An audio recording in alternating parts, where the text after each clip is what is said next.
Eu agradeço demais em nome da Polícia Militar a oportunidade de estar aqui, né? Queria saudar o deputado Renato, a deputada Larissa, o deputado Messias, né? Eu acho que é muito simbólico a presença dos senhores e da senhora, no sentido de construir um ambiente de repercussão de tudo isso.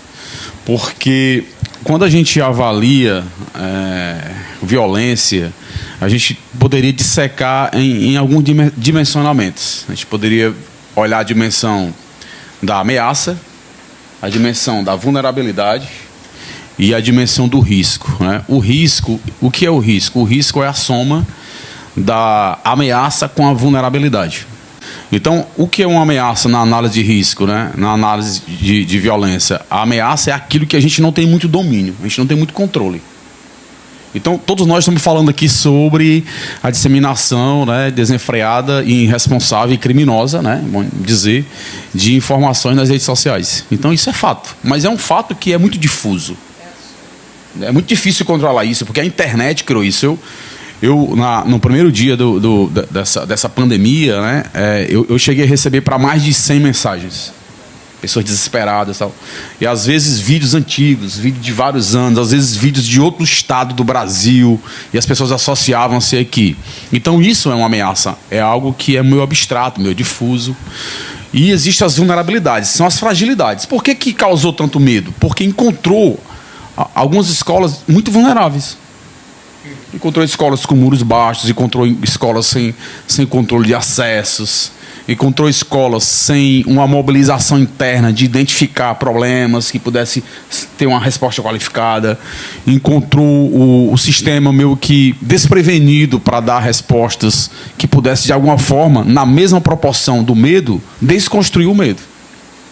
Então, tudo que nós estamos falando, né, ela se dá no campo de uma grande abstração, o medo. Porque quando a gente pensa em fatos, né, a gente está falando de 2 fatos no Brasil todo.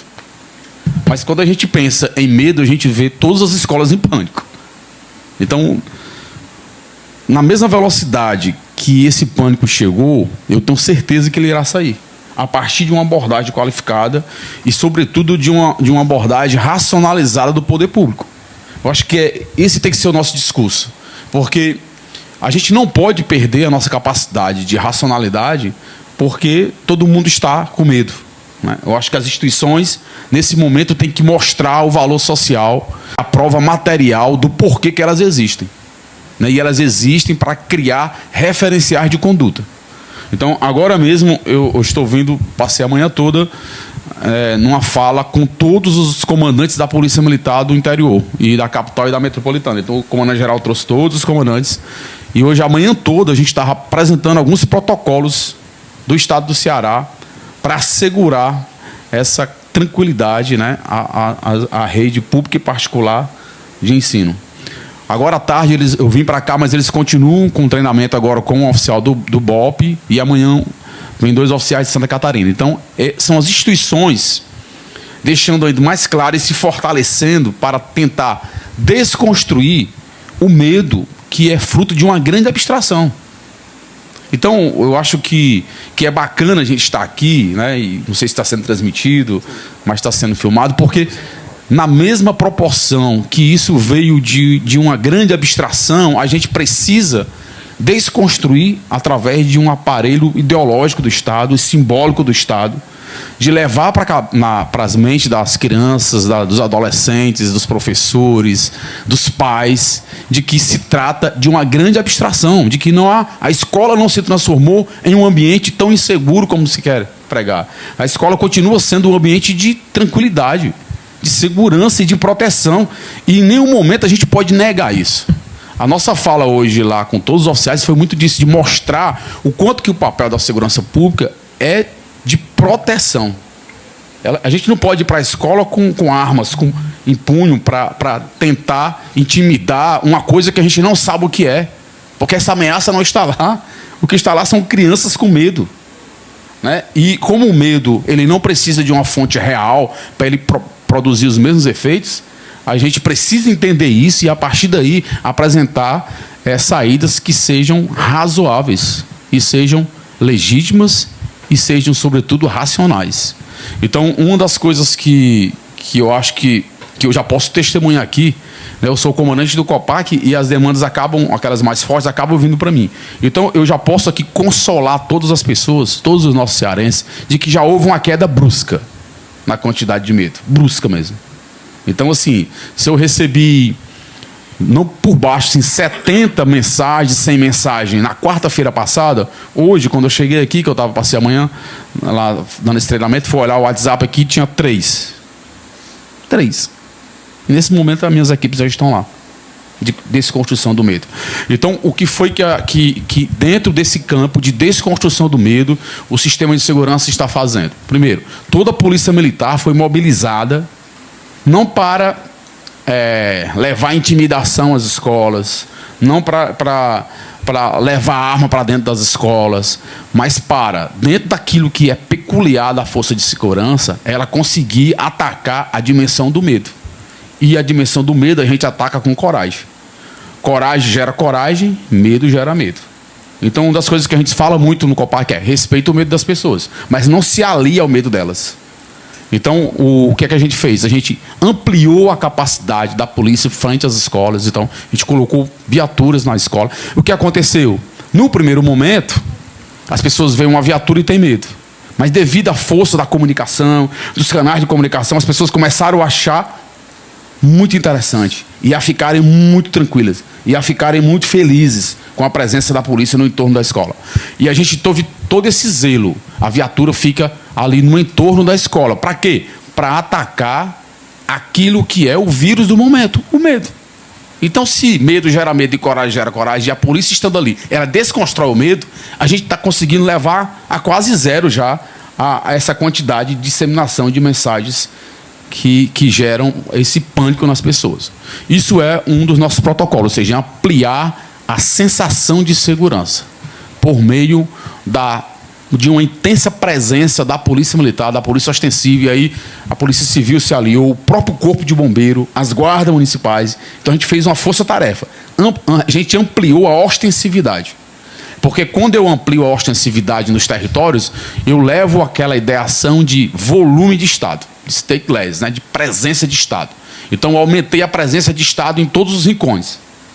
2, aí nós vamos para os fatos. Porque existe a ameaça, que são coisas que são difusas. Existem as vulnerabilidades, que potencializam as ameaças e, portanto, geram riscos. Pode acontecer. Porque se tem ameaças e tem vulnerabilidades, pode acontecer. Mas aí a gente não pode se desvencilhar de fatos, de coisas que realmente podem acontecer. Daqueles casos que se destacam por comportamentos que são antissociais, que, de repente, a escola identifica no interior da comunidade escolar. Então, para isso, nós desenvolvemos um protocolo em um fluxo muito simples e que tem trazido excelentes resultados. Agora mesmo eu estava aqui, e vou já ouvir o áudio, mas a professora Betânia, da SEDUC, estava me passando algum caso aqui. Certamente é um desses casos que a gente vai pontuando dentro desse universo de ameaças difusas.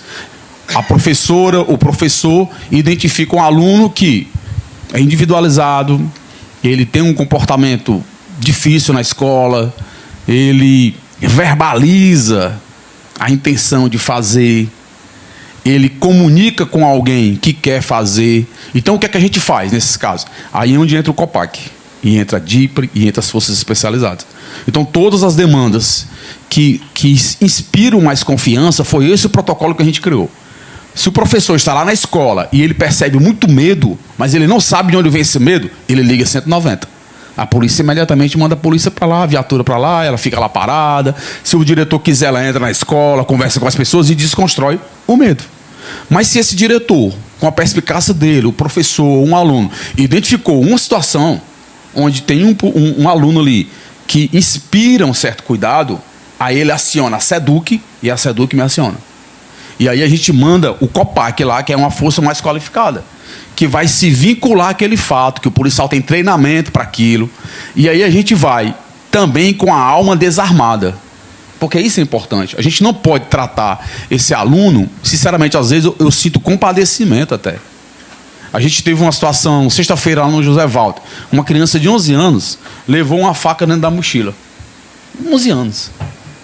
Aí quando a gente foi conversar com ela, a gente mandou o Copac lá, já é uma situação que inspira confiança, então já sai do geralzão, já vai para o especializado. Então, o Copac já foi lá, com o conselho tutelar, e acionamos o pai.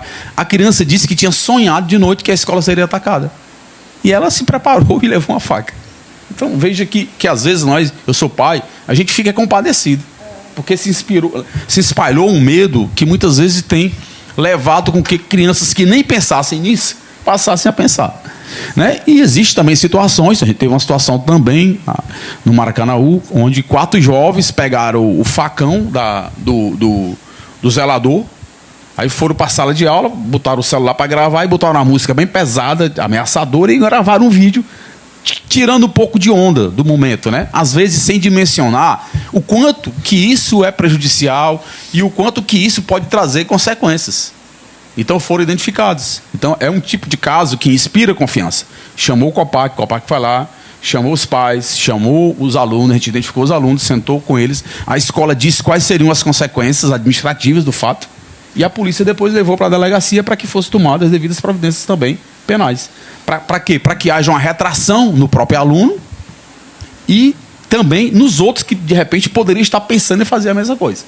Então, aquilo que parecia ser um ato de indisciplina, pelo momento a gente pensou também em responsabilizar, mas de forma muito, muito humanizada, muito alinhada com o melhor direito, com os melhores valores de uma sociedade democrática. Então, eu acho que nós estamos no caminho certo. O que a gente precisa é levar essa discussão ainda mais para a comunidade escolar, né, entendendo que já existe um fluxo definido, né, e que o medo que hoje gera essa instabilidade nas pessoas, ele será desconstruído na mesma velocidade que ele chegou, porque ele é fruto de uma grande abstração. Obrigado.